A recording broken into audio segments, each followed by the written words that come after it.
Chers catéchumènes, chers confirmants, je suis heureux de vous retrouver pour cette nouvelle vidéo. Aujourd'hui, nous allons aborder la question du but ultime de la vie chrétienne, qui est l'union avec Dieu. Oui, c'est bien cela, le but de notre vie chrétienne, c'est d'être unis à Dieu. Souvent, nous pouvons penser à d'autres objectifs. Il est vrai que l'objectif, c'est d'aller au ciel.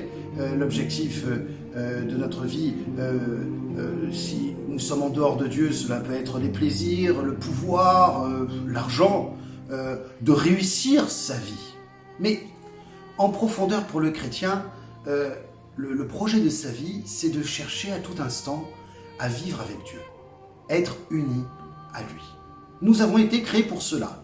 Dès la création, notre cœur, notre âme, a été façonné pour ne pouvoir être comblé que par Dieu.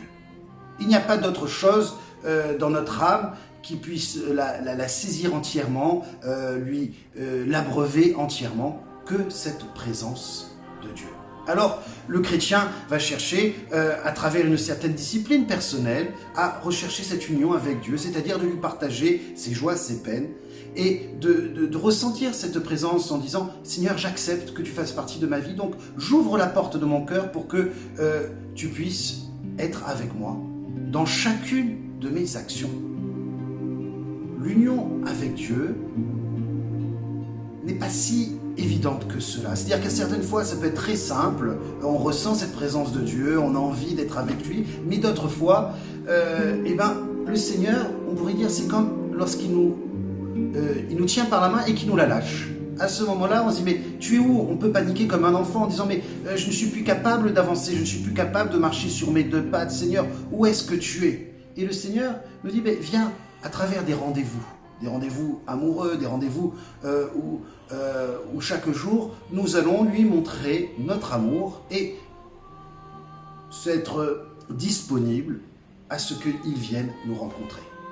Donc le chrétien va avoir cette discipline personnelle au quotidien pour avoir des rendez-vous avec le bon Dieu, pour qu'il puisse rechercher cette union et se rendre disponible à cette présence de Dieu pour nous.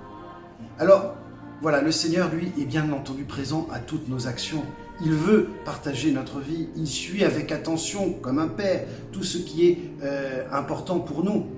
Et il ne perd rien de ce que nous vivons, comme le dit Jésus dans l'Évangile, hein, même le nombre de nos cheveux sont comptés. Donc le Seigneur, il s'occupe de tout dans nos vies. Alors recherchons cette présence, recherchons cette union avec le Seigneur. Vous n'avez pas encore eu l'occasion pour vous tous de pouvoir faire la communion, la Sainte Communion. Vous n'avez pas eu l'occasion de pouvoir connaître la confession. Parmi vous, ceux qui ne sont pas baptisés, vous n'avez pas encore connu cette présence de Dieu de manière intégrale dans votre cœur. Oui, vous avez pu l'inviter à venir, mais cette marque du Saint-Esprit de Dieu, vous ne l'avez pas encore.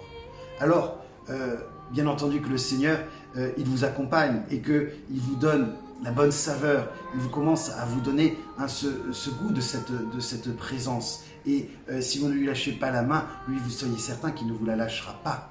Le Seigneur est là. Mais vous allez pouvoir goûter dans le futur à d'autres moyens donc, qui sont extraordinaires pour nous. C'est-à-dire la Sainte Communion, la confession, qui sont des moyens encore plus intenses de vivre une union totale avec le Seigneur, parce que d'un cœur, nous sommes liés avec lui. Lorsque nous recevons dans l'Eucharistie, dans le morceau de pain, Jésus vient se lier et s'unir entièrement à notre vie. Il vient nous donner, nous revêtir de sa force, nous revêtir de son corps, de son humanité, de sa divinité. Il fait que nous ne soyons plus nous-mêmes et que nous soyons complètement à lui. Ce n'est plus moi qui vis, mais c'est la vie du Christ qui vit en moi. Voilà ce que le chrétien cherche à vivre au quotidien. Et après, il va prendre tous les moyens nécessaires pour pouvoir vivre de cette union que nous allons réaliser pleinement au ciel. L'union est ce que nous devons rechercher chaque jour et en prenant les moyens qu'il faut.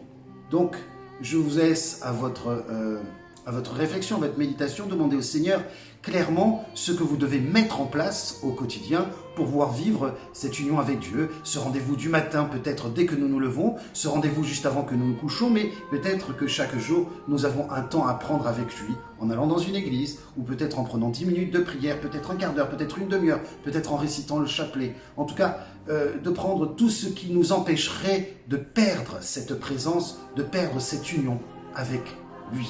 Je vous aide à tous une bonne semaine.